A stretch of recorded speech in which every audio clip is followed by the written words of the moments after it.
Big boss season 9లో 6వ వారం elimination episode ప్రేక్షకుల్లో ఆశ్చర్యం కలిగించింది. టాప్ 5 లో ఉండే అవకాశం ఉందని భావించిన టీవీ నటుడు భరణి హౌస్ నుంచి ఎలిమినేట్ అయ్యారు.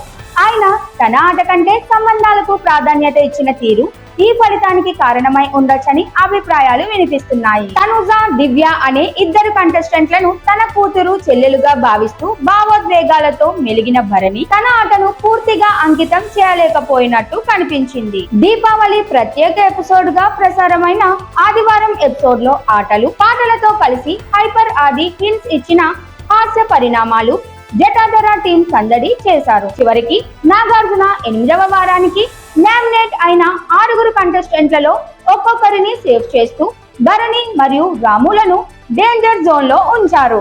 ఈ సమయంలో ప్రత్యేకంగా ఉన్న పవర్ హస్త్రం ఉపయోగించే అవకాశం ఇమాన్యుయల్ కు ఇచ్చారు. నాగార్జున అడిగిన ప్రశ్నకు ఆయన రాముని సేవ్ చేయాలనుకుంటున్నానని చెప్పి పవర్ హస్త్రం వినియోగించారు. అలా రాము సేఫ్ అవ్వగా భరణి ఆటకు ముగింపు పలికాడు. తదుపరి వివరాల ప్రకారం ప్రేక్షకుల ఓటింగ్ ప్రకారం కూడా భరణినే ఎలిమినేట్ చేయాలన్న అభిప్రాయం మెజారిటీలో ఉన్నట్లు తెలుస్తోంది. అయితే ఇమాన్యుయల్ తీసుకున్న నిర్ణయం హౌస్ లో భరణి ప్రయాణంపై అంతిమంగా ముద్ర వేసినట్టు ఫీల్ కావడం సహజం. ప్రస్తుతం ఈ ఎలిమినేషన్ సోషల్ మీడియాలో హాట్ టాపిక్ గా మారింది. కొంతమంది అభిమానులు భరణికి అన్యాయం జరిగిందని భావిస్తుండగా మరికొందరు ఇది ఆటలో భాగమేనని అభిప్రాయపడుతున్నారు.